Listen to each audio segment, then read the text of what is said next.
I was getting a bagel and I had like this crop top on, these shoes and these jeans. And I was like walking in and this homeless guy's like, yeah, look at those shoes. And then he goes, Stacy's mom has got it going on. And I just deflated so fast.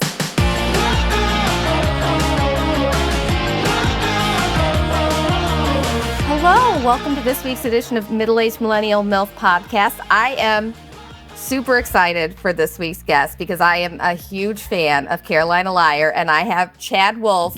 Hey. The Carolina Liar. It's me. Says it right there on the hand, man. I got it. That's it. So let's give because everybody should just fucking know who you are and know those are two of the greatest songs ever. Dude, that's an honor if that's the case. That's genuinely how I feel. But let's give all the losers that like love Beyonce and Taylor Swift, you know who you are. A little background. Background, I had a band like 2008, 2009. I still do, actually. The band still plays, or the music plays. And we had some songs that kind of hit at the time of like when MTV still played music, our videos, and they had these like kind of epic shows where really kind of our break happened with MTV with these shows called The Hills, these reality shows. And these songs became kind of the soundtrack of the 2008s in that space. But 2008 to 2011 and 12, we got to go out and tour with Kelly Clarkson. We had a big single. We did like a platinum, actually physically selling single. Two actually. And then last couple of years, from I think it was 2018 up until about 2022 or 23, David Dobrik, the YouTube phenomenon, he found the song and started using Show Me What I'm Looking For, our biggest hit. He started using that as part of his YouTube stuff. Anytime that he would do any sort of like good work, he would use Show Me What I'm Looking For whenever somebody was like, he was giving a car away or if he was like changing somebody's life in a significant way.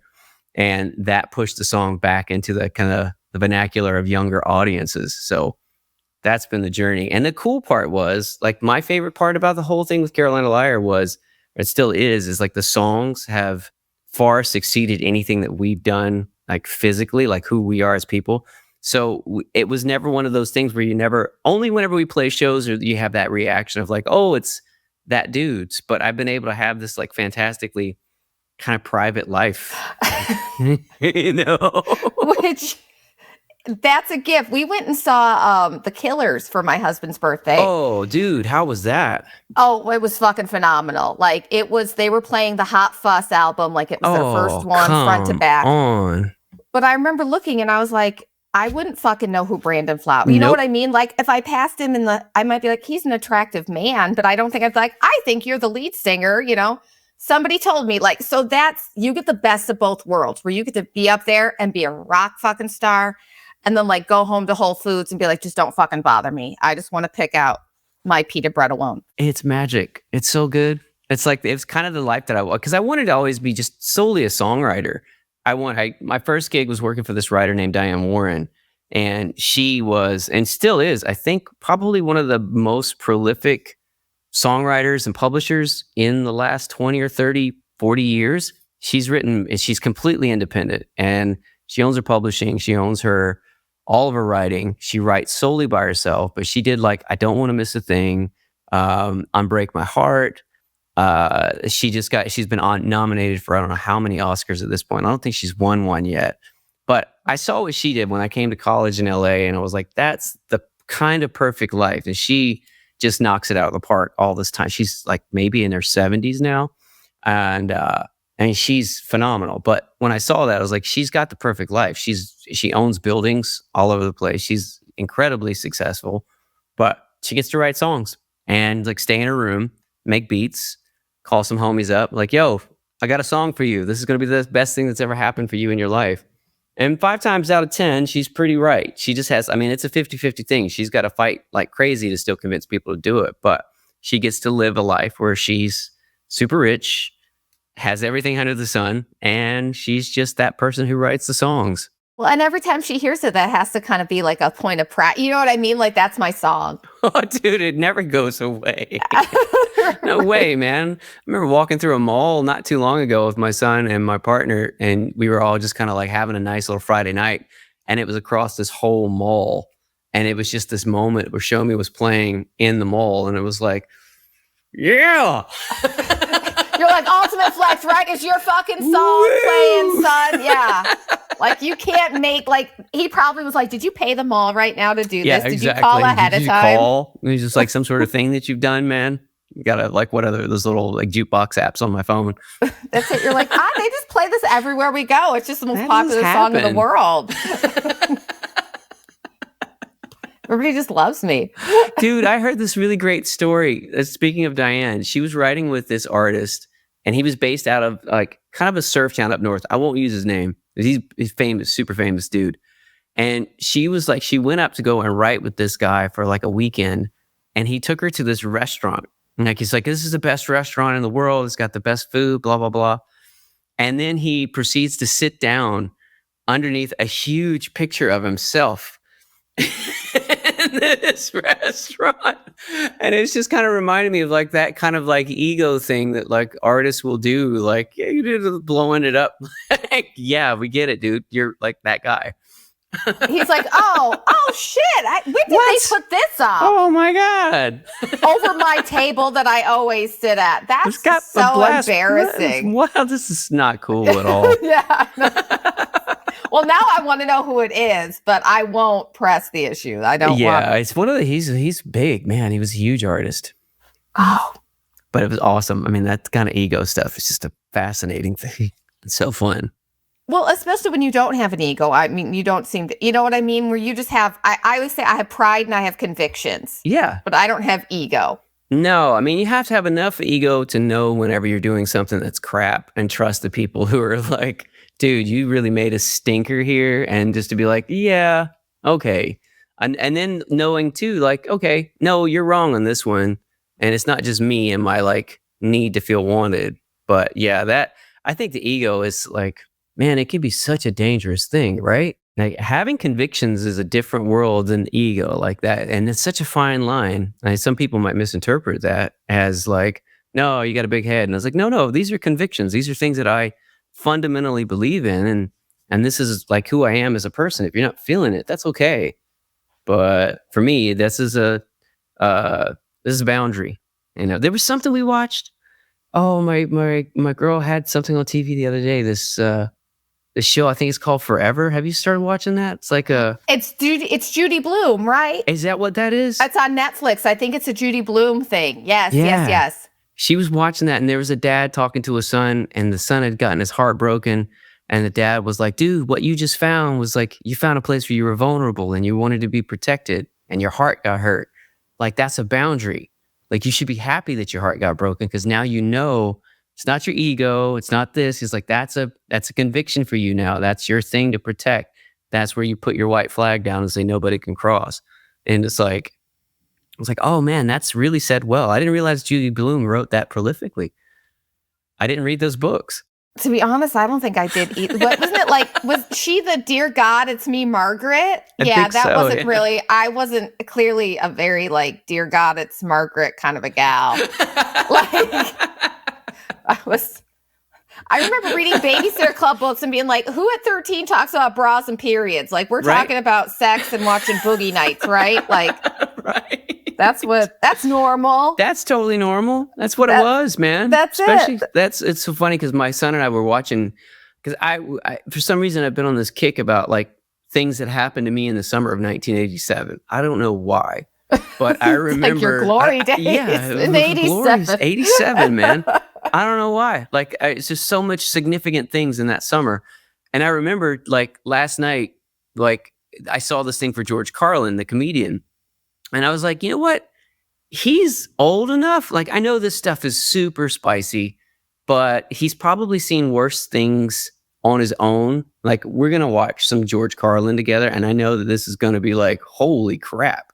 But like, I want to bring that kind of stuff into the conversation, because I knew you, like you just said, man, these kids and what we did, like I had seen George Carlin before I was 13 years old. I had seen all kinds, like my neighbors had ridiculous amounts of porno mags in their house when I was a kid, and the parents weren't home. Like, we just like, and the older kids didn't come home until like 3 or 4 o'clock in the afternoon. So me and my friends from elementary school were like, what are these things? So we knew early, man. Pre-internet. We figured it out. Pre-internet, man. Where there's a will, there's a way. We were going to find porn, we found it. And our trauma was just going to come out way too young. Yeah, dude. It happened. They left us way alone too often. That's I think it's always because we'll talk about our kids. I don't know if your kid's the same, where we're like, they're not doing the same things that we've done, but I've had enough therapy to realize that I'm like, guys, it's okay. They get to be children. We all grew up way too fast. Way too fast. Because this was personal. Like, I didn't want to be a kid. I didn't want to be my parents' kid. Like, I was ready to start my life. And this, I'm like, okay, we did good. Like, he still needs mommy to wipe his ass sometimes. Not literally, but and that's there. Yeah, no, it's important. Like, because they, and not to their fault, what our parents did was what they could do. They taught us how to survive to the point of not needing anyone. Yeah. And now we have the ability, and their parents don't get, like, why don't you call? Why don't you do this or that? And it's like, because you taught me to be completely independent, like to the point where you didn't want me around. Like, don't make a noise because we're the kids. And with my kids and any of his friends, it's like, I want them to, like, it's nice whenever they call them and, like, they know that they can say anything. That's what I tell them all the time. It's like, just tell me. Like, there's honestly not much that you might run into some new designer drug that I don't know about, but it's, I've pretty much seen everybody do everything. And I've seen, like, I mean, I can't imagine what it is, like, our generation hasn't been a part of that is within the physical realm. Not in the internet world's crazier. That's a different load that we're all having to just kind of journey through together. But what the real world is when it comes to people one-on-one, we've seen it. So you definitely want them to come to you. And that's a nice thing. That's like, you found a safe adult. That's it. Yeah. Like, I created this. I did a lot of work to make sure I was that safe adult for you. Yeah, it's everything. I mean, can you imagine, like, knowing that you could go to your parents for advice? Like, no way. Yeah, and I could be Cinderella too. Like, that was an option. I know when people talk about that, part of me is like, fuck you and your fucking normal parents. Yeah, dude. Right? Like, how did you guys have cool parents? Like, how did they pull that off? Like, that's it. I'm like, you're not no contact now? What? That's not everybody's no contact? I know. That's not everybody's family. Like, we just have to ostracize everybody? No, this is amazing. So glad we're normal. So did you write Show Me What I'm Looking For? Yeah. And okay. Yeah. What was your motivation behind Show Me What I'm Looking For? Because I feel like it can be interpreted so many different ways. I want to see if I was right. It was it was funny because what had happened was there was a gentleman who had moved to LA, because I got deep in with all these Swedish writers and producers. I saw that was so cool. Dude, it was amazing. They had this, like, it's like this ABBA pedigree of pop songwriting. Yeah. They just have a different approach, and things have to be perfect in that way. And that just made me into something better than I ever was. But the gentleman I started writing with, Tobias Carlson, he was an ex-Jehovah's Witness.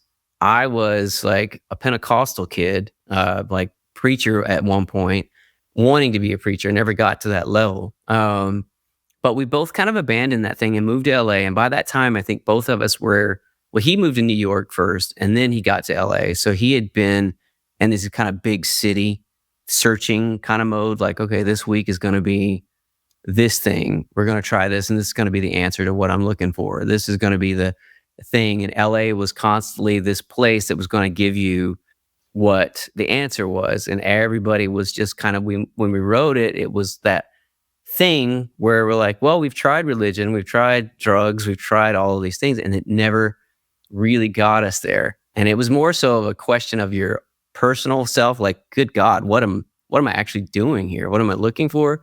It was never like, it was funny because it became such kind of a religious anthem for a lot of people. And got bastardized. It really did. It really did.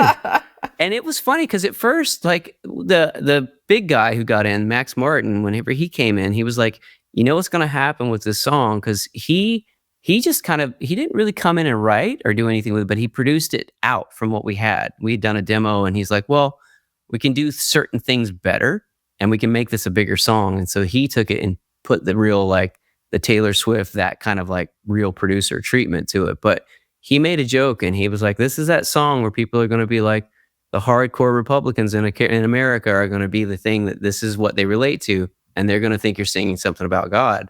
And I didn't see it. I honestly was like, no way, man, this is not going to be what happens. And sure enough, and then there was a kind of kickback for me where I was like, oh God, I can't believe people are doing this. And then I started talking to people about it, and they were like really moved by the song, and it hit them in a way that was like, oh man, I don't own this thing anymore.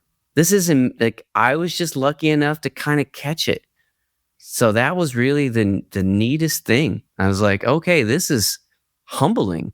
I'm like, wow. Because I'd heard other writers say things like, yeah, once you get it out there, it's kind of like a kid, and you just kind of have to let this song speak the way that it does. It's almost your child, and like, you're not going to have control once it goes. Like once it hits a certain like epic of, what do they call it, critical mass, whenever it hits like a physical weight and density of like everybody on the planet knowing it, it becomes their own, and you can't own it anymore. What was it for you? Well, I did. I'm not religious, but I in my mind, I like to picture them bastardizing it at like a big, like righteous gemstones church. Dude, you know what I mean? They like, did. There were so many that came back, and it was kind of great. It was like, oh, this is awesome. That's because it's like into that world, and you're like, oh, and then you have the preacher with like the button down and like the True Religion jeans. Dude, he's like, come on, guys, 100%. We're all cool. It did. The guy that likes to peddle some whiskey to all his family and like started like sex cult. Yep, those dudes did it. My husband's family was super religious. We went to this church that my ex-husband's family also went to, so that was super awkward. Right. But I just remember looking at the guy, and I was like, something's up. Like, I'm sure you know that instinct. And I was like, I just don't trust. And it turns out he was like having an affair with somebody in the, of course, in the thing. And I was like, I was like, I told you, I knew it. I didn't know what it was, but I knew it. They're all fucking hypocrites. And then also Show Me What I'm Looking For was used in Disappeared, which was like, how fucking cool is that you're with Disappeared? Dude, like, it was amazing. It's just one of those things where it just keeps giving. Like, there are all these gifts that come with this song. Like, I've learned so much from this thing. Like, you don't have the control of it, but if you just allow it and get out, dude, it's funny because we're coming back to the ego thing. If you get out of the way and don't allow your ego to get in the way, in the path of it, it will just allow it's like the world will just keep giving. Like, and there will be those like hypocrites that are there that are doing it. Yeah. But it keeps on going. Yeah. It's rad. Well, that's your generational wealth. If you think about that, like, you know what I mean? Like, you will have great grandkids that are listening to this song and be like, oh, wasn't great grandpa so awesome? Like, he was weird, that dude. Yeah. Whatever. They'll be spending that Carolina money. They won't care. Keep that thing going, man. Let's go. That's it. That's it. They're like, thank you, Peepaw. Yeah. Oh, Peepaw, you did it. You did it. You paid for my college. Well, and you were on 90210 too. Oh, dude. Yeah. And you know what's funny? We were just talking to like some people yesterday. We went and had this like Memorial Day, like beach day. And it was some families that we were hanging out with. And everybody's kind of living on the edge of LA, moving into Orange County because everybody's getting old. And we're like, oh man, it's nice. These streets are clean and it's not too crazy anymore. And everybody's got younger-ish kind of families. But the funny thing is, like, there are parts of Orange County that are super like hardcore MAGA country. But all these guys from LA are starting to come down, and like all these kind of cool kids. There's some ad agency people. There's cool people that are coming down here. And we were laughing because they were like, weren't you on 90210 at one point? And I was like, yes, but it wasn't in LA. It was filmed in Long Beach, just over the bridge over here. That's where we filmed. And I was like, when we shot it that day, we're like, what? They filmed in Long Beach? That's not 90210. Yeah. Liars. Bunch of liars. It was funny though, because we made it like one of the guys, Johan Carlson, who's keyboard player in the band at the time, he got really tight with a lot of the guys from that cast, and he had worked on like making some music, a record with the girl Jessica. I can't remember her last name now. Lowndes, yes, Jessica. yes. Yeah, he was making records with her. Like after we did that show, they all became like, we all kind of became buddies and friends. It was like one of those, like, okay, this is how this world works, I guess. That's so, well, it was the first season. It was like, Yeah, man. I was way too old to be that excited about that show. I remember my friends and I were like, yes. Dude, it was rad, man. That was part of like our youth, the original one. And then like we got to go for round 2. Well, that's it. I mean, you didn't get to play the Peach Pit After Dark, but I mean, like, I know it was pretty cool. I like how they're like, oh yeah, my friend knows the guitar player or something. Like, it's so cheesy. It's like, he's dating the bass player. Yeah, he's gonna. I'm like, I'm sure you guys are like, whatever, we're on. No, here. You know what we did was because Eric at the time, Eric's such a cool dude, and he was so like just the guy that never said anything. He was just quiet and kind of happy to be there. And was the least person to ever get any attention with anything we ever did. And so they said they reached out to us and they were like, hey, can we incorporate somebody from the band into like the script as far as like why you guys are actually there? And I was like, yeah, make it Eric, because nobody ever, he's just too cool and calm. Like put him in the script, and he didn't know. So when we were shooting it that day, like while we're in the middle of it, we're on stage. And they're like, yeah, my brother or my sister knows they're dating Eric. And he's like, what? Like, who the fuck did that? That's it. You're like, oh yeah, you're dating them. He was literally in Swedish cussing me out in all kinds of ways because he just didn't want the attention. It was awesome. One of the best like gifts I could have ever given Eric in that way. It was rad. He's like, you're the lead singer. No, everybody's going to know who I am. I'm not the lead singer for a reason. I didn't want this, man. That's it. But you're dating somebody from 90210, like forever, for the rest of his life, as long as that. Look, I mean, I'm talking about it however many years later. I know it like the back of my hand where I'm like, yeah, he was dating so-and-so, and it was the scene with her and her dad was a music producer. And dude, it was one of the best wins ever. I'm so happy with that one. Like, yeah, this is good. Like it was the far inferior 90210, but it still had a moment, man, right? It did for me. And then like the last season, I remember like life was going on and I kind of quit watching it. It got canceled, and I was like, oh my God, it's all my fault. You didn't put your time in. I didn't put my time in, and they're like, well, if she's not watching, then fuck That's this. It. We've lost the audience on this thing. It's over, man. This 30-year-old woman. It's just. That's what they make their shows for anyway, man. That's what it is. It's the real, man. They're all holding on to that. We had like, I remember somebody asking me, who was it? It was a radio guy that I saw a couple weeks ago. And he had like an artist that was in LA, and I stopped in to meet him. And he was telling me there was a story I had forgotten about that one of his radio reps at Atlantic had told him. And he wanted to ask me if it was true. And it had been years since it happened. And I had kind of put it in the back of my like memory folder, hadn't thought about it. And he's like, hey, I want to ask you about a high school party you guys play for somebody's graduation. And I was like, oh yeah, right. And he's like, and I was like, did they have to drive? Did they have to like abduct you guys and get you out of this house because there was some weirdness that was going on? And I was like, actually, yes, they did, because it was kind of like this, like 30, 40-year-old moms, and all the, like, there was one of the kids had graduated. He was still in high school, but the rest of like, he had older family, and they were like college age ladies and 30, 40-year-old, 50-year-old moms. And there was this weird thing that was going on between the moms and the daughters, and they were fighting over me and the guitar player in the band. And it was getting so weird. Like things were getting, and there was a lot of like older dudes around, like husbands and people. And the radio rep we had, like, because it was getting real saucy between the women. And, and they were kind of having this like, who's going to push a little further? And our radio rep saw what was where eventually we would probably get hung and like disappeared somewhere in the middle of wherever we were. He got us out of there. So like at that moment was when I realized like these 90210s, the OC shows, all these like dramas between moms and daughters, like who the audience are of these shows, is like, this is very real. Like, this is actually like something, oh my God, we are experiencing one of these like Real Housewives moments like right now. This is amazing. Well, and also I'd be like, you realize I have to consent. Like they can decide between themselves, but like they realize you have to be into it. Yeah, I guess it was just kind of a given. We were already at the house, so like things were about. We'd already consented, man. We're here. It's like, oh my God. Howard, our guy, was just like, we're leaving now. Do not say goodbye. I already took your guitars. The car is running. Leave right now.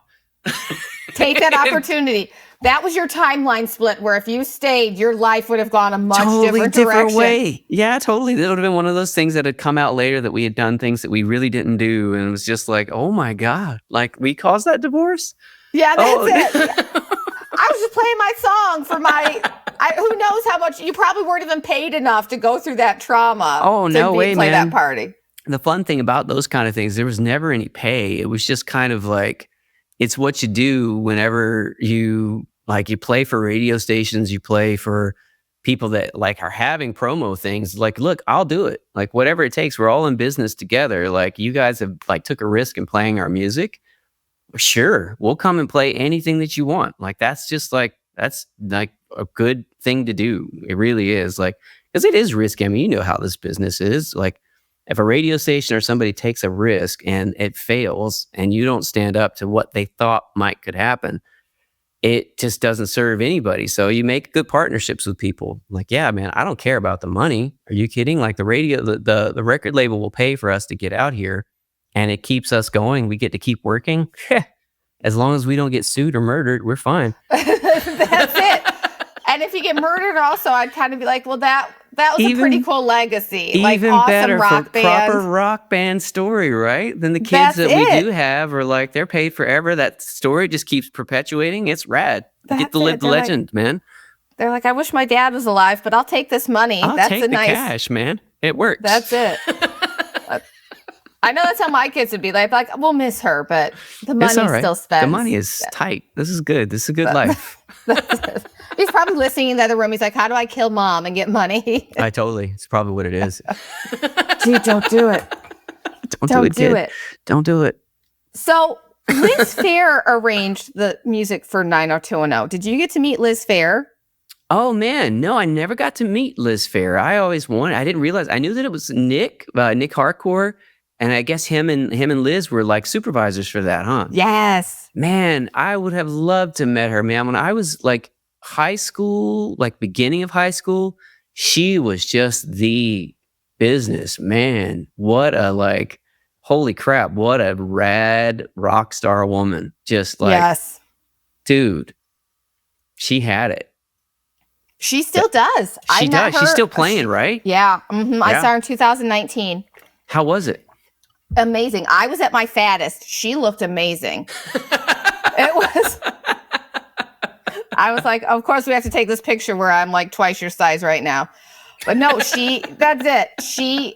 It held up so well.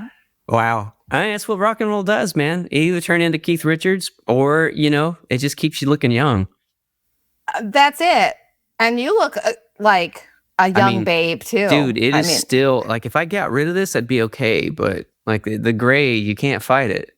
No. Well, the grays come. My husband's full gray, and it's so funny because I'm 3 months older than him.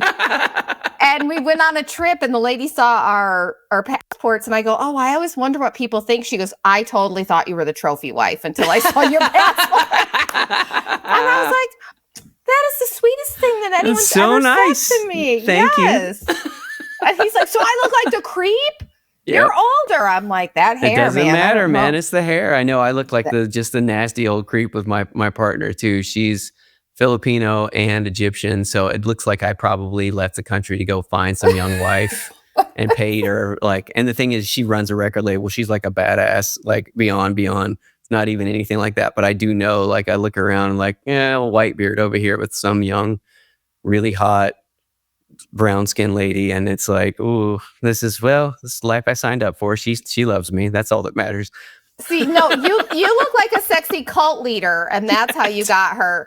Like I worked retail. You can tell they're the military guys with the Asian wives every time. I was like, you bought her. Yeah, totally. That's what I'm always like. If I wear camouflage, it's like, don't cut that hair. Don't cut that hair. Don't. People will think that you're safe now. Sexy cult leader, She helps you with the cult. Like, yeah, totally. That's a good place. What was that cult? The one in Wild Country, Osho. Have you seen that documentary? Are you fucking serious? Yeah. I had Ma Sheela on. She was my third guest. Like, you did not just set me up. I didn't realize you had her on. I watched that documentary. I love that woman. She was, I mean, she's ruthless, man. But there was a part of her that's like, yeah, I get it.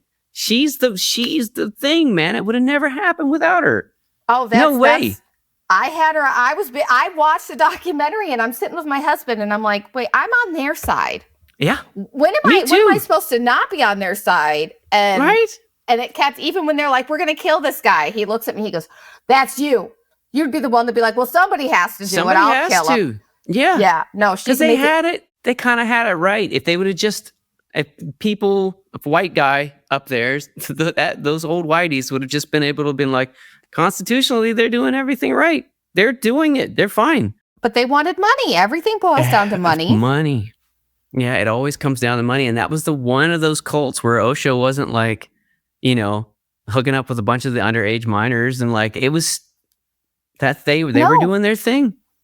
But it was also Eastern and a Western. I mean, it was a lot. But I can't believe he brought that. Like, what are the odds of that I'm like, oh, yes, I've talked to her. She actually invited me to her compound in Switzerland. What? So I need to make that happen. Gotta go. Come on. We can go together. Let's go. I have such respect for her. I know that but yeah, you have to. That is she would have been a queen. Like, she would have run a country. She could have been the prime minister of anything, and whatever she wanted to do, she would have been able to do it and elevate it to a level of things that we haven't been able to experience yet on a secular level. I really believe that she was a genius. I do. So we have a plan. So I think in, what is it, 2025, 2026, let's make this happen, because I have lots of travel this year. I'm sure you do too. We're going to go see Ma Sheela in Switzerland. You'll be my plus one. I am in. Let's go. I'll be like, Ma, Carolina Liar. This. Yeah, man. I'll go out and play. We'll sing some songs. There we go. Turn it into a business trip. Well, fuck yeah. Every trip should be a business trip. Come on. Entrepreneurs on our own. Dude, yes, we know that accountant is worth his weight in gold. Oh, man. But that's one reason to get into this kind of business. The level of freedom that you experience is like, okay, my life is my work. Everything that I do. And in so many ways, it really is. There are a couple of things that aren't, but for the most part, you never stop working. You never stop finding that inspiration. Like, you saw the old country and you're like, I need to, that was inspiration. Like, okay, so I need to understand more about this woman. She's like, this is power. This is the kind of thing that is fascinating. That's real power from a child that took it and okay, yeah, that's freedom.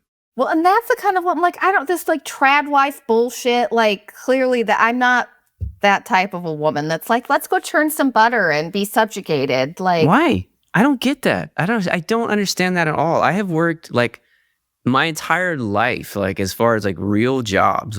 First job I worked for was these ladies that ran a construction yard. Her husband passed, and she inherited this what do they call it? It wasn't a construction area. She owned a rock quarry, and she had dump trucks, and so she managed all of these men who would run trucks and deliver dirt and topsoil and stuff.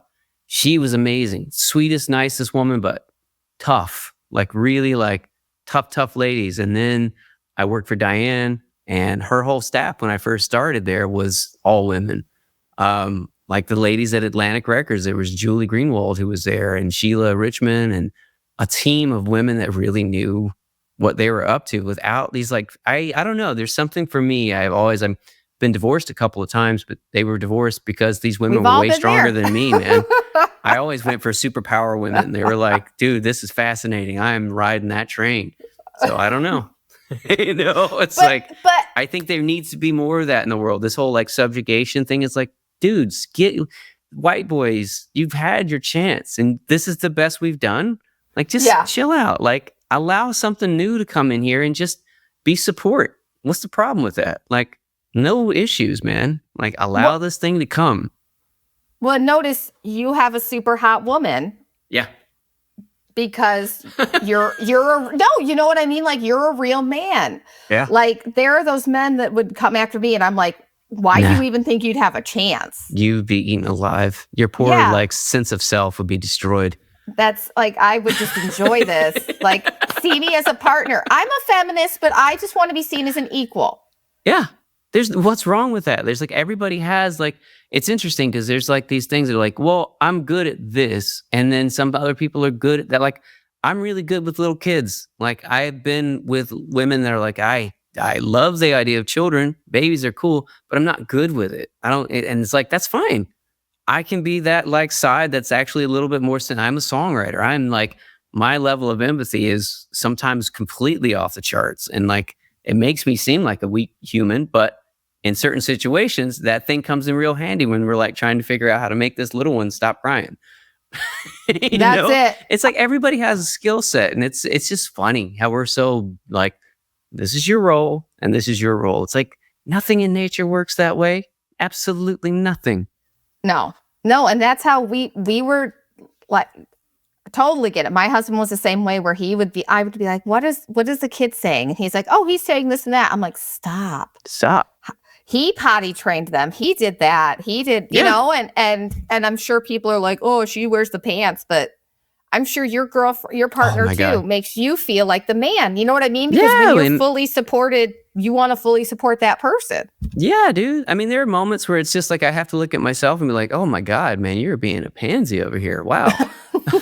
We all have those moments. You know, but it's fine. Like, if you got to look at it and just be like, oh, dude, that's some weak sauce. You can do better than that. You know, but that's it. It is like when you find a good partner and somebody who just like supports you, none of that stuff matters. And to slow the evolution of what we could achieve as a society, it's just mind blowing to me. Like, you go back to these native cultures, if you go back to like Native Americans, and the structure that they had, the way the villages worked and the way the children were educated and why things worked. It's like, you went with the strongest attributes. Like, who was the best for raising the kids and making things work and structure a village? The dudes weren't doing that. They weren't running the town. So they would build. Most of it was dealt with women who ran it. The guys would go out and make sure there was food and do the hard labor. It's what we're built for. It's fine. It's kind of nice to not have to think analytically. All the time, right? It's like, sometimes you're just not smart. Do this. It's fine. No, that's it. You don't have to be. You don't have to be smart. You're Cro-Magnon. You can lift heavy things. That's cool. That's how they be from you. Your biological material, and just lift some shit for me. Like, that's it's fine. It totally works out, dude. Yeah, it's fine. You can write poetry and sing some songs and still, like, build a wall here and there, do your things. It's fine. Build a house. That's it. It's good. Go hunting. And then sing them a little song. You're singing the deer a little song. Sing a little song, like, change a light bulb, man. Get up there, take out the trash. It's fine. It's your job. That's all you gotta do. That's it. All right. I did read you toured with Gavin DeGraw. Yeah.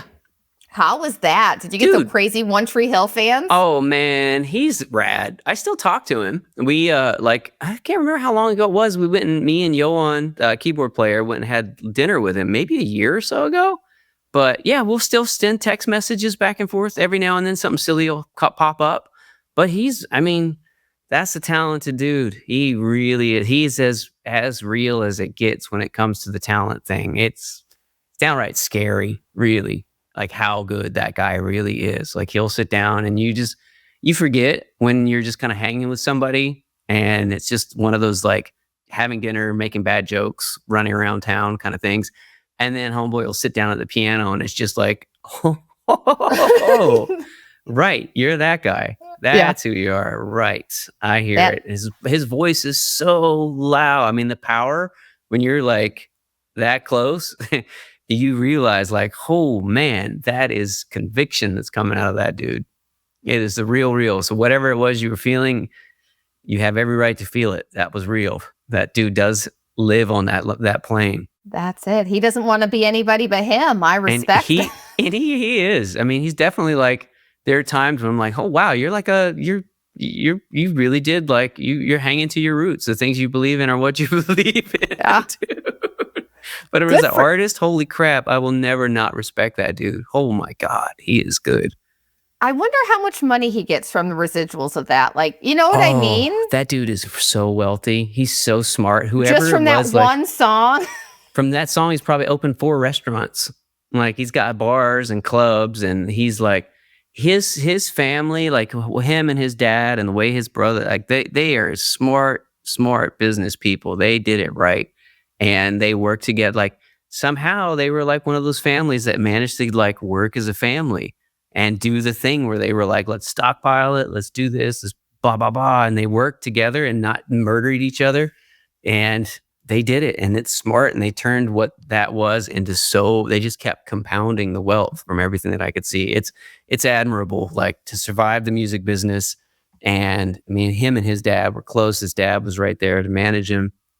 Like, he stuck with him forever, and they did it. Like, they totally like made the machine work the way that they wanted to. It's rad. Does he still tour? Oh yeah. He goes out and does, I haven't seen I know I just saw where was that dude? He was on some island spot. I just saw him post up some like, looked like vacation photos, but it was some sort of gig that he had on. I should text him and find out like what sort of island gig that was. I hadn't spoken to him in a minute, but it looked like a nice scene. Well, that you can't. Can you imagine? They're like, yes, here, just go play this island. Like, here's some drinks. Yeah, go chill. Just go chill. Go play us the song. Make all the women fall in love again. It's fine. That's it. Just go charm. Damn, we were in the Maldives and some guy was playing music. If it would have been Gavin DeGraw, I would have been like, "Are you? This is it. I'm here." That's it. I'd be like, you are not going to give me a solo. I don't want to be concert right now. Like, I can't handle. I can't handle it. I'd like to my husband, get over here, film this right now. I'm Brooke Davis right now. This is happening. This is it. This is my moment. That's it. I'm like, no one will believe this. But also, on the other hand, people would be like, of course, Sarah went to the Maldives and fucking Gavin DeGraw gave her like that bitch. Like, that's nice. I wonder that's the how kind of many life people you want to have, man. That's it. Like, you need to have those enviable moments like all the time.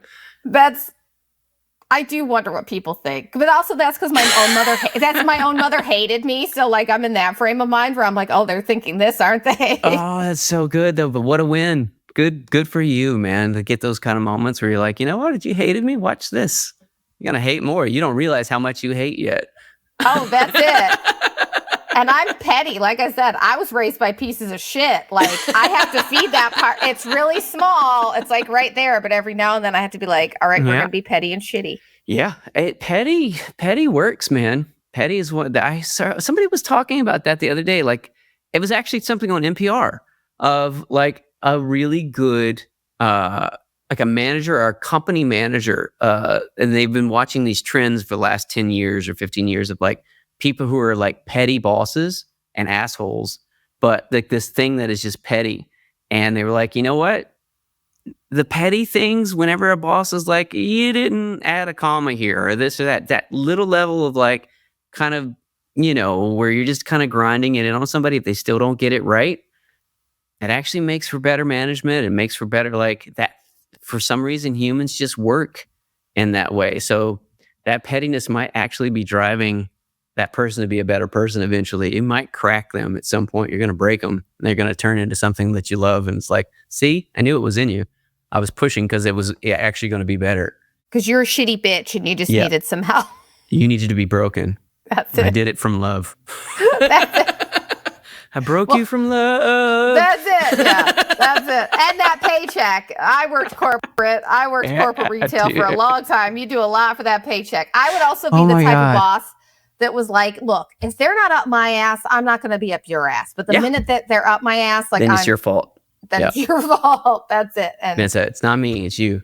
It's you. So Just it sounds like know that you got lucky that you didn't have to have those shitty, like, being a waiter and like.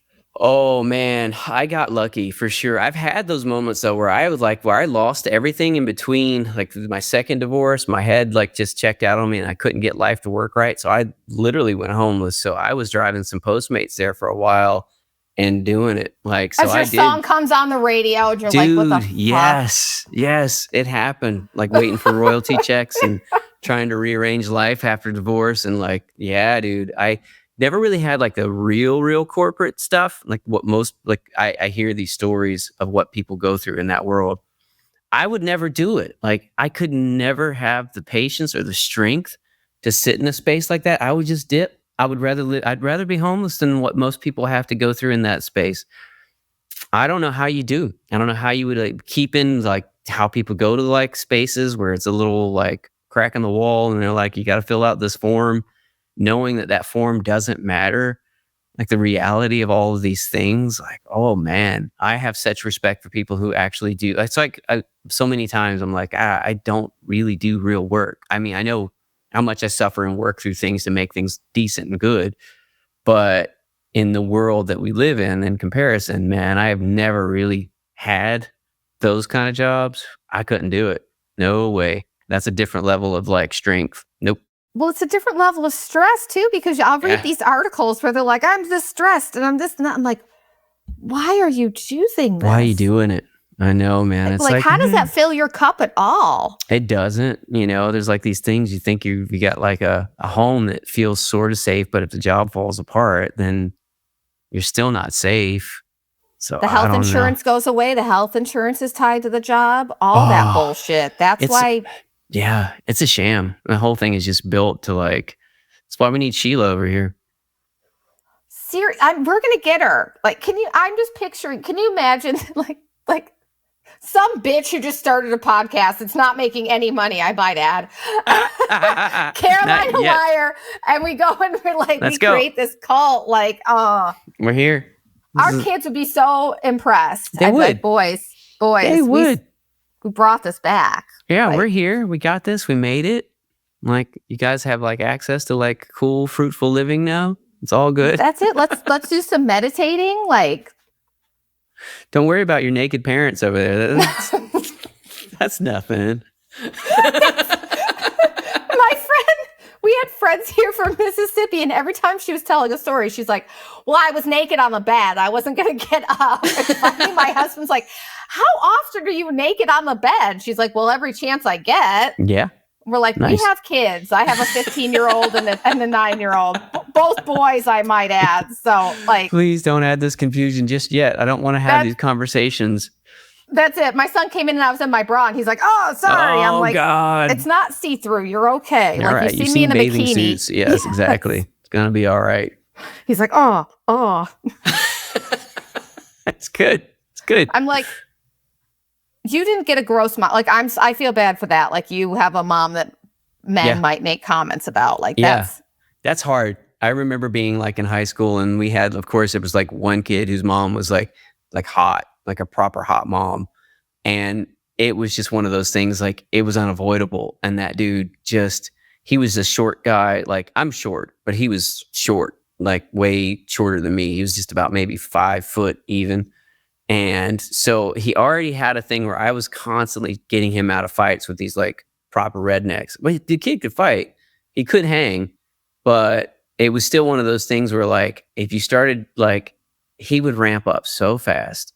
Like, if you said anything about his mom, it was immediate. It was just like, and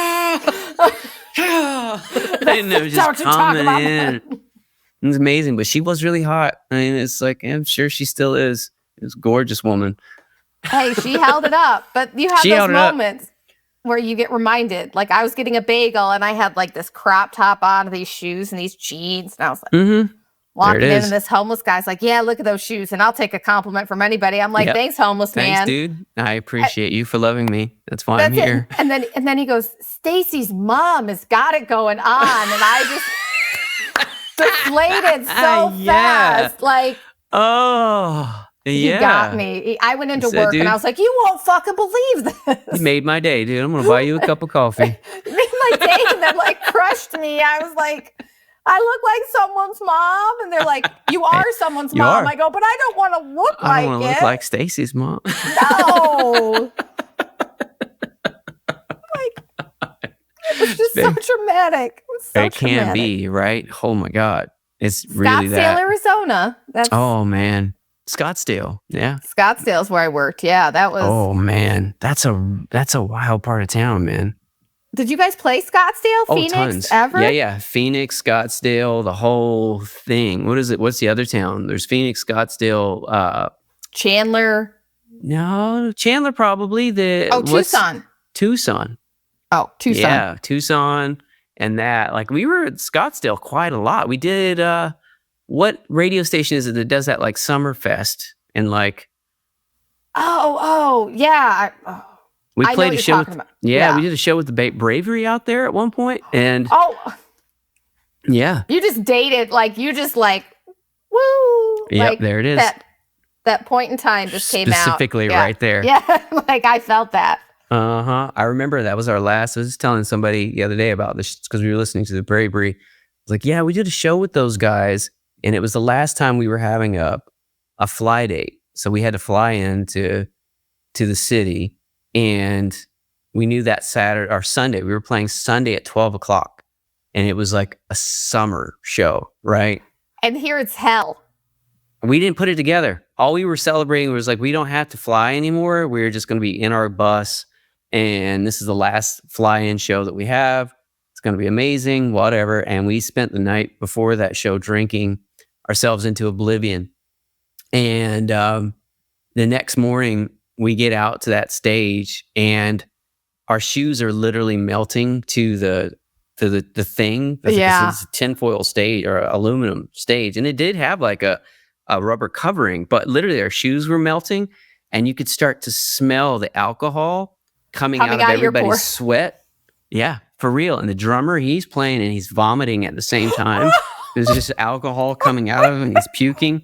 We didn't miss a beat, and we immediately had to get on a flight back to LA that afternoon, and we smelled like just literally a hot garbage can in New York, just full of like garbage juice.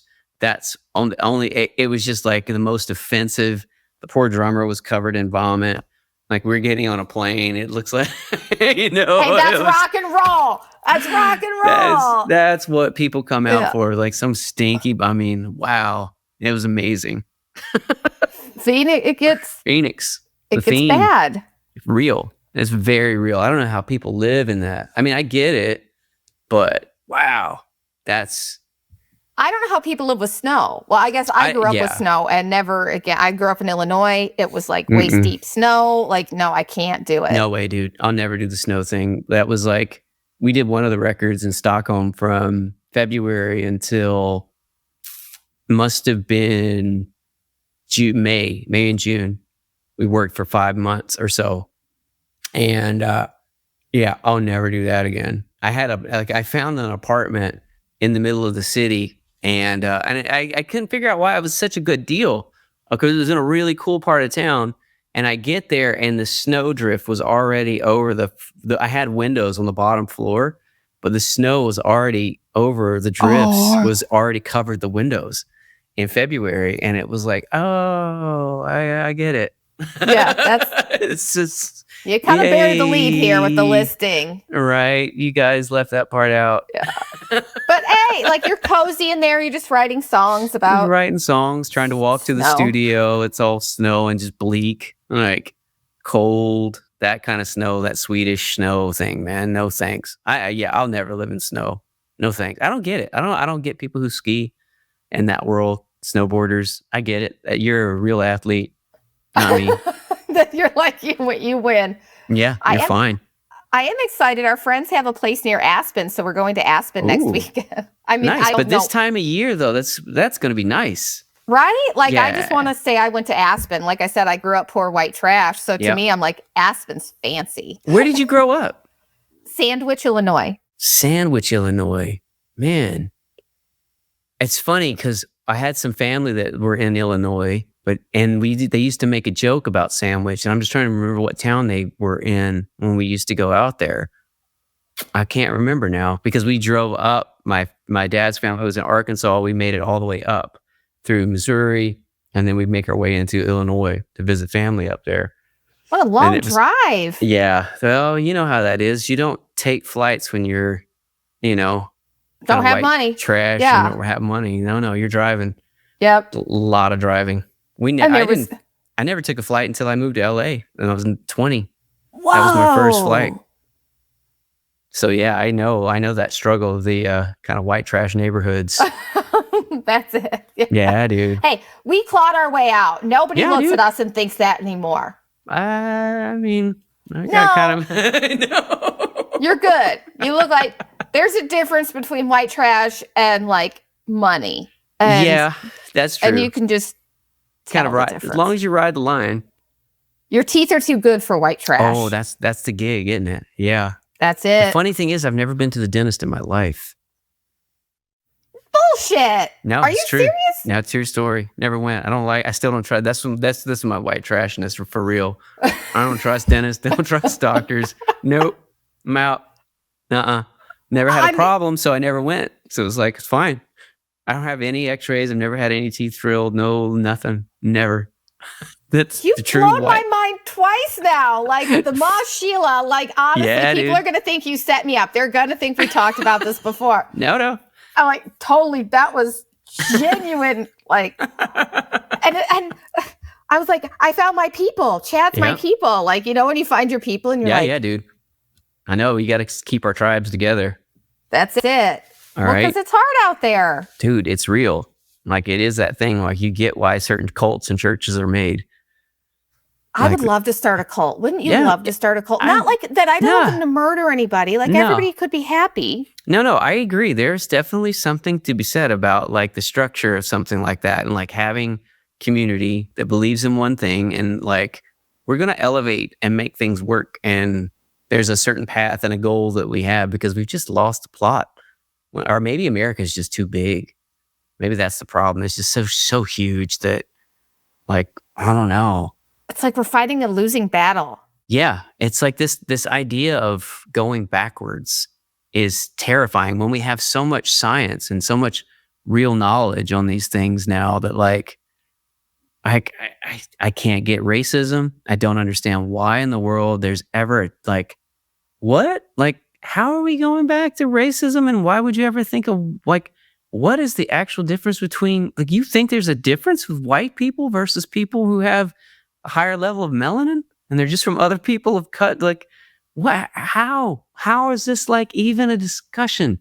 It was like they were waiting. They were like, because I felt like when we were, we're probably similar age, close enough. Where it was like, yeah, like the world was going to change in the 80s, working women and. Yeah. No, we were on a path. Yes. There was a path. And that's where it changed. Like once they finally saw that, it was like, oh my God, there's a black man there with a black family who hasn't cheated on his wife, who hasn't who has no affairs, he's got no naked photos of himself. He's a good guy. He's a real, he's a human who's done well. And he's had to be on a level that's higher than everybody else. And he's partially white. Oh my God. I know. Is this getting worse? Mind's blown. That's it. They're like, can't handle it. He supports gay people. He doesn't have a problem with them. He's dropping more bombs in the Middle East than anybody else. Oh my God. And he's black. Oh Lord. You know what'll fight this? Trump. Trump is what we need. That's Trump what is the answer. This is our guy. Well, honestly, we learned about the Holocaust in school, right? And it was very clear to me, and maybe I thought Holocaust bad. Bad. Terrible. All bad. And now Nazis are coming back in 2025? Dude, like, really? I don't understand this. I don't get it either. And it's like, we were out one afternoon, like before the election, and there was like this store that popped up and it was an all Trump store. And at first we were like, oh God, this is such a funny joke, right? And then we realized that we're there and I'm with my partner and she's feeling the heat from these people because she is a dark-skinned lady. And it was one of those things where it's like all of a sudden there was these old women with their husbands sitting beside the store. And then she's like, I heard her say it. She's like, I finally found my people. And it hit me in a way where I was like, I'm a fairly pacifist person, but I will fight if I have to. And it's like, I wanted to get at that point, I could feel I just want to start a fight with these people. I really want to just tangle it up with them. And the only thing I could think to say back to them, and I was like, yeah, thank God they're taking all the rights away from women. Like, what? Blah, blah, blah, blah, blah. And then the old man piped in. He's like, son, it's too late. They've already got too many rights. And I was like, oh my God. And these women are sitting there with him. Yeah, the rage that set in, and she's freaking out. It's like, how is this even possible? It's like racism in any way, shape, or form is just. I just saw that there's a whole bunch of Proud Boys that had a march in Kansas somewhere, in Kansas City. It's like, why aren't people out there just kneecapping these dudes? I don't get it. Like, a bunch of dudes walking around in suits covering their faces. They're a bunch of pussies. Like, if you're going to be that dude, like, go outside with a shirt on and put it in your front yard with I mean, I guess people have, if they got a big MAGA flag in their yard. In some ways, this is what they're saying. Why I had a friend, we went to Germany a couple of times. And one of the guys, and it was shocking to me how upfront they were with how much they realized that the Nazi thing happened, the Holocaust happened, and it was very vocal. We went into this one beautiful radio spot, at one point it was one of the national radio facilities. And as we went in, the guy who was basically our host for the radio station, he came in and I was like, this building is beautiful. And he's like, it's too Nazi for me. And it just hit me. It was like, oh my God, that's funny. He's like, yeah, we just don't put up with anything that was like that anymore. Like, it's stomped out. No more. Like, that is just done. Like, anybody who said it, and he said something funny. He's like, the joke was, if 4 people are sitting down having dinner and one Nazi comes down and sits with them, there are 5 Nazis having dinner now. And it's like that idea of even one. If you're there and you're partying with those people, or if you're allowing it, then at that point, you're that person too. And it's like, you do have to have that stance of nah, this isn't going to happen. It just has to be that nope. There are times, I think, and we're kind of at the pinnacle of that, where it's no, there is no understanding. There is no oh, we're going to be no, we've done this. We've done it thousands of times and thousands of years. What Americans did to Native Americans, we've seen it. We know what these genocides look like. We know what racism looks like. It has to stop. We're better than that. Murdering people doesn't change anything. It never does. When it doesn't make you better than anybody, it doesn't, I don't understand this. Who decided that white was better? And 9 times out of 10, it wasn't. I told my mom that. She said something racist, and I go, Mom, I'm going to be really honest with you right now. A majority of the people that I fucking have hated in this world were white. I said, I can't really think of anybody of color that I was like, oh. No. It's always been white people that are the most ignorant, annoying. Ignorant, idiot people. The English were dirty. They didn't have good sanitation. All the things that soap did not come from white dudes. Just the simplest things in life. We're not the whiteys are not the good ones. I don't know how this white rage thing just came out on top, but it's terrifying and ugly. Well, did you watch Yellowstone at all? No, not yet. I've been waiting to have a moment to run the whole thing. You need to, but there's in 1923 they have the Indian schools and stuff, and yeah. And I'm I've never cheered on wanting white people to get killed more in my life. I'm kill Whitey, kill him, dude. And it's really disgusting and embarrassing, It's that embarrassing. This was our history. This is what we came from, and you have to own it. And I think that's what's so scary. So to so many people, and why they're going into trying to change textbooks and trying to change these things is they're so scared of what the history was that got us here, of looking bad. You can't, America never looked bad. It was yeah, it did. Oh, no, technically America never looked good. It never did. It was built, this whole thing is built off of free labor, and we continually do it now. It's we're going to other countries, and now America's still doing its bad thing. And it could be good. We have this chance, right now, humanity could go somewhere great. And it's no, we want to bring it back here and make, poor people have to work in factories because this is what they want. It's no, you don't need to do that. You have these crazy billionaire people who have figured out how to make money never end. And you can just share that. Because you're living off of the data of other people. You've monetized people's day. You've made people the product. Like, you could give that back to people. And how much is enough? Like, you know what I mean? Like, I guess I don't understand that. I wouldn't be able to sleep at night knowing that there were kids that were hungry. Yeah. That I could give this money that I would never know was gone. You never know it's gone. Literally the next morning it replaces itself. But somebody pointed that out the other day. They're like, the idea of raising taxes on, say, a Jeff Bezos or an Elon Musk. It's like, yeah, you could raise taxes on them, but they don't take salaries. So the idea of of placing a higher tax on these people is kind of like, for the most part on paper, their salary is $10,000 a year. So you're really not doing it. You'd have to go into like these corporations and like how the corporate thing is scheduled, and then you could go there. Like, but the fact that these people are building these corporations without that in mind, and they really could change, like they could change humanity instead of spending time trying to figure out how to, get more interest rates out of people. Like, just like take that money and spin it into like, we have a vertical farm, not like a farm, but we have like a little vertical garden in our house, one of those garden kind of things. And when you look at it, you're like, what? Why does everybody in the country not have one of these? You have, it's not expensive. It can be made from like plastic parts and just water from your tap. And then everybody has, you don't have to know anything about gardening at all. It takes care of itself. It runs off of an app. And it's like, why isn't that something that's everywhere? Why isn't that in every college and high school and elementary school, like on a big enough level where the kids can harvest it? Like, it's simple ideas, but they just won't come into play. But there's no money in that. No, there's no money.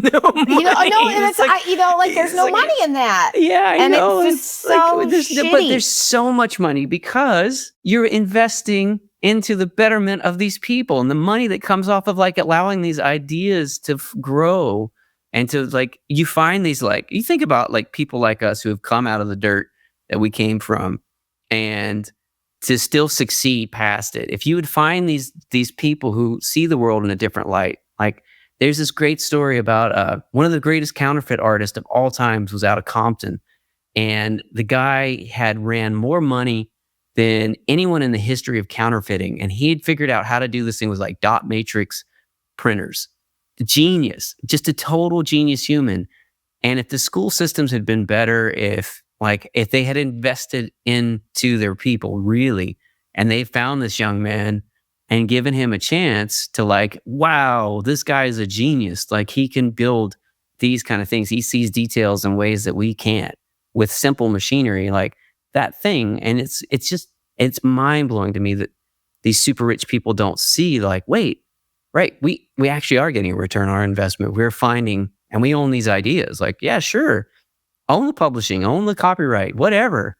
Just allow the ideas to come, invest back into these people. I think it's kind of, in some ways, I know China is not like a capital place, but man, like when you start seeing the stuff that's coming out of China right now and what America looks like in comparison, holy crap, we're getting it wrong. Well, and then how much of our own propaganda have we fallen for? That's, I think you know what I mean? We're hitting that age where I'm like, how much of this shit was propaganda? It was so much propaganda. It is so much. And it's amazing. It's so good. That's the thing, is like, it's so good. What you guys have built, like the propaganda is so believable and so real. Imagine if you would have told the truth, like how you could have made the story real. Like if you would have just built people up. Instead of like the need to, I don't know, like I don't think we've necessarily been living in a democracy the way that we think that we have, right? We never have been. No, think about learning about monopolies. I remember I was in AP economics learning about monopolies, and that's what we have. Like, we're not supposed to have them. That's literally, what is Amazon? What is Meta? What is... Yeah, I know, because the last one that got taken down was like AT&T from Bell Technologies, right? Isn't that the one that they taught us in public schools? Like, this was bad. Yeah, and now we're like, oh, but Bezos owns everything and Meta, and that's fine. It's fine. Elon. These are oligarchs. I mean, for real. And there's ones that we just haven't seen before because their ego was fine enough to like stay hidden. And now these dudes are like, these guys got to be on camera, like flying up in their big dick rockets and stuff. Oh, if you know, it's like, here we go. Didn't he cheat on his wife with her? I'm like, so you set your whore up.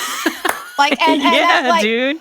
Like, I've been a whore. Like, that's no shame. Like, but like, yeah. And she hangs out with the Kardashians. Like, could you get any, like, more, like... That's the idiocracy that we're in, man. It's like, those are the people they want to promote as like what we should see as an idol, instead of like Bezos' ex-wife who's giving all that money away and doing these like things. And like, no, we'd rather have somebody that's like, you know, trying to figure out who and what she looks like, and she's worried about looking too young and more plastic surgery. And these women, like, it's just weird. There's like, they could have put they had 2 real NASA women in there, right? As scientists. I'm sure they're like, well, Katy Perry, shut the fuck up. Like, I don't need to hear. It's like, ruined it, huh?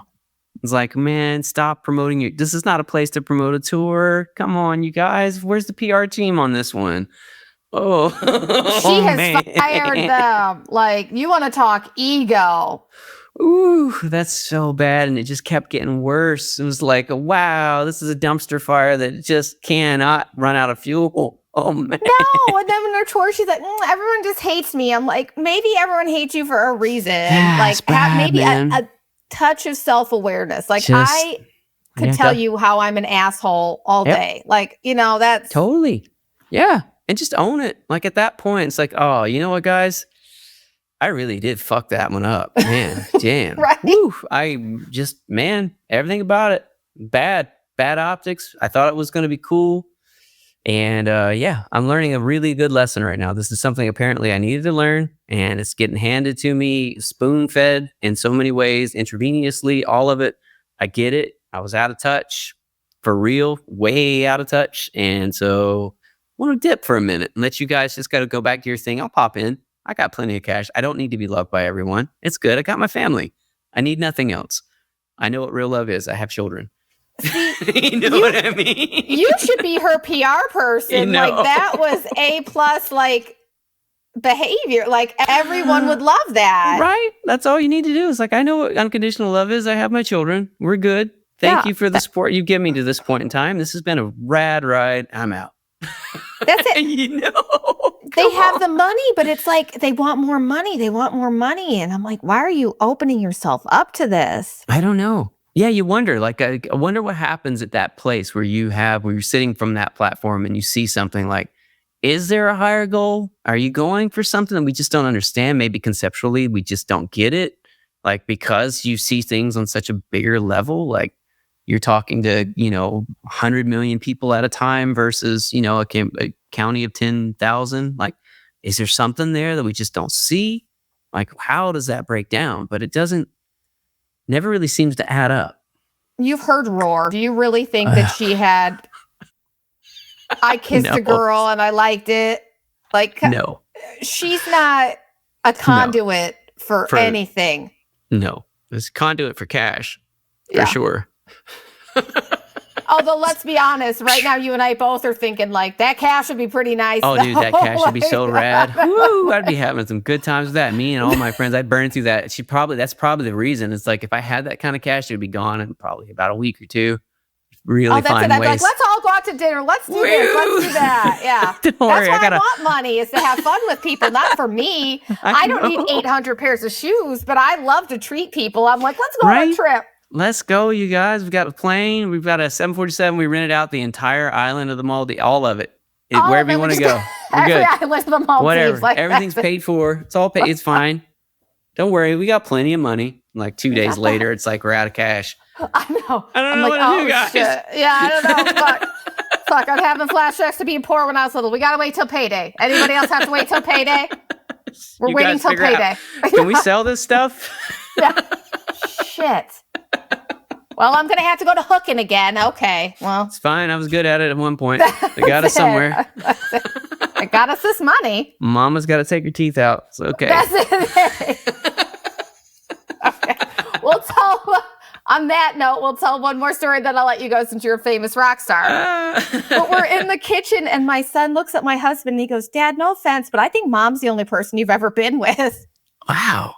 And he's like, I was so hurt. Like, I almost told him my number. And I was like proud. And then I was like, What? Oh, he thinks mom was a whore. I was like, oh shit. He's like, he didn't say that about me. Oh my God. He wasn't like, mom's been virtuous. He was kind of like, I think mom slept with a lot of guys. And what?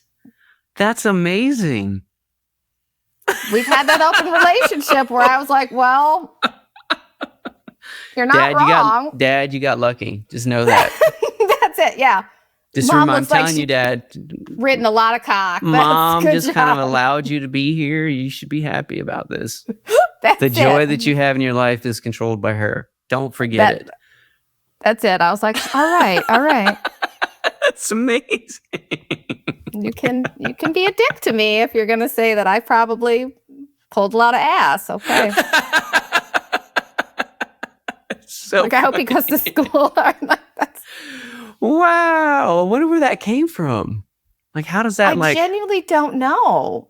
Wow. Well, I guess, okay. I think he does have a friend that listens to the podcast because he did come home one day and he's like, you never told me you dated a stripper. I was like, yes, I did. Yeah, sure. We were walking with Christmas lights. We had true story in Agritopia, Arizona. And I was like, oh yeah, I dated a male stripper. And he's like, awesome. He's like, yeah. Well, I didn't realize all the details. I go, why is your friend listening? This is weird. Because your friend likes mom. Well, or a friend likes boys and I'm like his Lady Gaga. Oh, dude, that's You know what I mean? Like, like Zach, either way you go, honey, I love you and support you. Oh, dude, that's awesome. That's kind of like he's found like an idol in there. Role model. Well, because I asked him, I go, okay, Zach, I was helping with the play. I go, what's your favorite episode? He goes, the Josh episode. And that's with my gay best friends. I was like, nice. Oh, dude, that's cool. I know. I like to be like inspired. Like, I don't know. There's like, okay, that's a big personality in something like that. And it's like, it's probably like just a level of freedom. He's like seeing that. And it's like, yeah, I could be that free too. And it's just kind of maybe being interpreted in a male perspective from your dude. That's what I was there. Yeah. I mean, I'm sure also that's it. But I also try to be like, oh no, Walker, it's this. I don't want to be like, oh yes, no, your friends all think I'm hot and they jerk off to me. Like, I worked at Vans. Do you know how many men I had after they worked for me come up and tell me they jerked off thinking about me? Like, sure. So many that I was like, do you think this is a compliment? I'm taking it as a compliment. But I'm taking it as a compliment. But do you think this is a compliment? That's it. Like, I wouldn't tell anyone else that ever. Just know that I appreciate you, but no. You like locking eyes with me while you tell me to isn't helping the situation. I was like, you're welcome? What do you even say to that? Oh man, that's so rough. The things that I have heard from like I was never that much on like, I was pretty straightforward like during my like roaring dating days and just being a wild man. I just found like it was always just better just to tell people exactly what was going on. So I never really did any of that kind of like activity that I have heard from what women tell me that they go through or what they've gone through. And it's just like, oh my God, like a dude told you that? Like, wow, that is, why didn't he just be like straight up? Like, yo, I find you really hot. Like, why don't we just go out and see if we can hook up? And like, that's just a better approach. Like I'm always that kind of mode where it's like, look, I'm just really kind of interested in you in more of a sexual way. You're really funny, maybe something other than that, but figure it's better just to say this out front. And then we'll see what happens from there. If you're not down with that, that's cool. Totally good.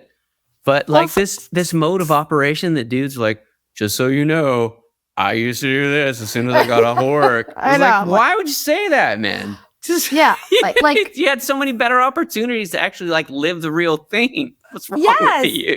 And I was like, fellas, I haven't been single since 2005. I've never like gotten a dick pic. Like, I'm not equipped for this. Oh man, that's the even worse thing too, is like dudes just sending their junk. Like, what? Like, why would you do that? Like, seriously, why? Like, if it's not like your person already, they just generically just send out your junk. It's what? Well, I think that they're like, think you're going to get something reciprocal from that? Like, think about it. The odds. I mean, they send out 10 dick pics. If they get one boob back, Yeah. Those aren't bad odds. They're not bad odds. They really aren't bad odds. And you're just, I mean, he's sending the same picture. They're not taking different pictures for every person. Like their mask, it's like their resume at this point. They're just totally. Yeah. But 9 times out of 10, if you were to get some boob pics or something like that, it's not going to be the person that, like, women are so much more craftier than that. They really aren't sending like their own stuff at that point. If it's not like your girlfriend or your partner, they're not going to be like, not that I've ever seen. I've seen so many jokes. They're like, hey, watch this. I'm going to send them this. And they think that this is what, this is actually me. I've seen that plenty of times. They're like, damn, these poor guys. They think they're really kind of going. You're like, don't they wish they were in Carolina Liar getting real boob pics? Tricked so hard. It's like, no, I knew when I was getting tricked. It was like, oh, I've seen that before. Yeah. You're like Google image searching. You're like, I got you. I've seen catfish. Okay. I was gonna let you go, but you fucking opened the door. So you're in the music. Do you know who Taylor Holder is? I know the name. Yeah. So I have this friend who was convinced he was dating Taylor Holder, who, for all I know, is not gay. Yeah. And I was just not. like, honey, he has like 4 million followers on TikTok, and you live on your parents' llama farm in Sunrise, Arizona. I'm not trying to be mean. Ain't happening. But I've listened to like 5 hours of him detail Taylor Holder being into sissy play. No. And I was like, I want to go put my son to bed. Like I don't think. And then like I would be telling people at work, like customers were in on it. I'm like, I think he's getting catfished. What do you think? Yeah. They're like, oh, poor Kyle. I think he's getting catfished. Catfished for sure. 100%. I don't understand I was pretty quick with that stuff. Anytime anything would come in, I was like, oh, you can search these things and see how quickly are they real. And it still perplexes me that they could have had like Neve and those dudes having that show for as many years as they did, where people were like still not checking to see the, like, what? I didn't know. It's like, yeah, you could tell. I understand the need for love, but come on. But honey, you're in Alabama working at Walmart. You think that this guy from Stranger Things is really like, oh, I need your money to break up. Like, it's kind of common sense. Like, you need to know what level. Like, I know what level I could probably pull. Yeah, totally. There's a relevance there. It's like you might have like a surprise getaway weekend where you run into somebody at a really nice hotel. Maybe. Yes. If you're in a really expensive neighborhood. It's not going to be...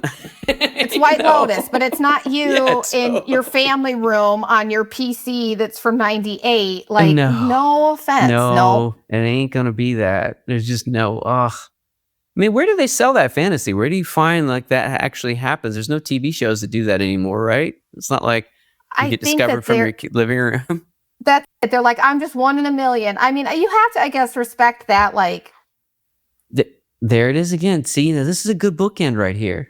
Right? This is great. This is the ego. There it is. We did really good, Chad. Like, holy I don't know how many of these you do, but this felt... I don't. And I think you're like, I think you got to give credit to yourself. You probably had this thing. You got 2 bookends. You set it up. And you're like, watch this, you guys. Beginning and the end. I got it. Bam. You're giving me way too much credit. Like, no way. I'm a wing it kind of a gal. I'm like, let's just see what happens. And it just naturally...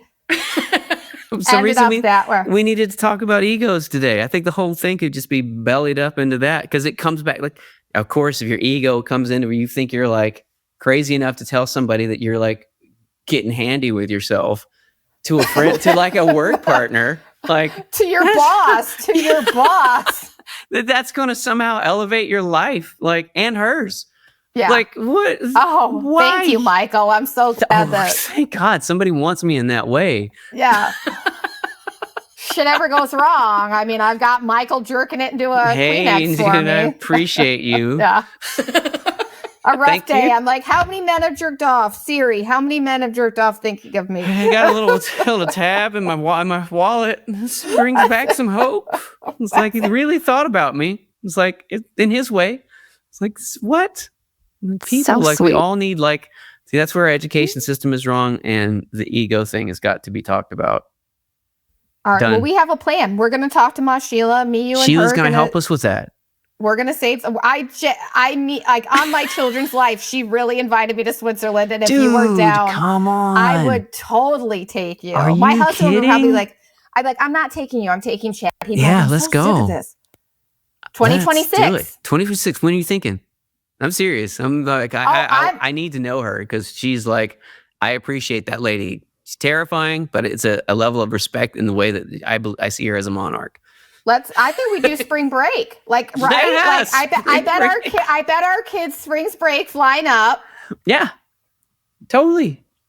Let's do it. She said it. She's like, and she even said, she's like, on that bucket list, make sure that Switzerland doesn't fall out. What part of Switzerland is she in? Oh gosh, those are detailed questions. Like men ask detailed questions, and I'm just like, we're just in Switzerland. I just love you, Ma Sheela. I'll message her. Well, my our last name, the full last name is Wolfenbarger, and it's a Swiss name, and we have like there's a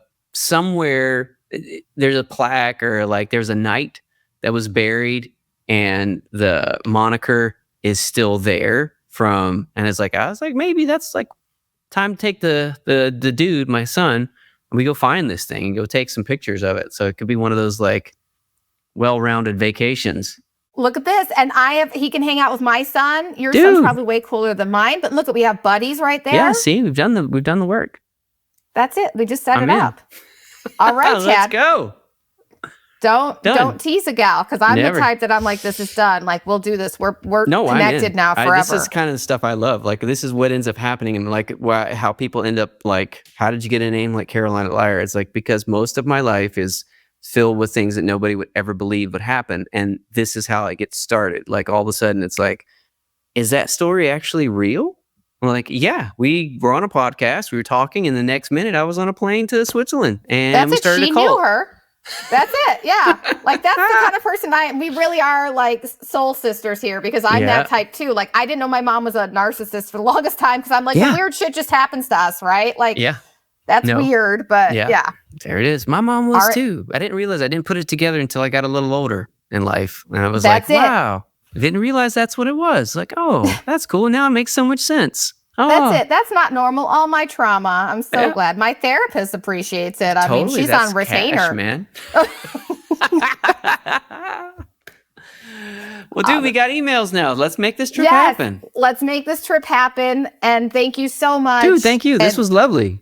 Just know, like, your music is amazing. That is going to live on forever. Right on, man. It has touched me, and not in a bastardized way. I so appreciate that, and know that I have never like thought the things that your former employees have like, you know. I mean, nothing I would ever say to. It's better you, like the lead singer of Carolina Liar, than Michael, the high school student in Mesa, Arizona, that I hired for Vans. Like, oh my God! Wow, I'm that's just like feather in my cap. There he goes. There he goes. Feather my cap. Oh my God, it's so good. All right, dude. Well, have a lovely morning. Enjoy your day. Yes, you too. And don't forget, make today your bitch.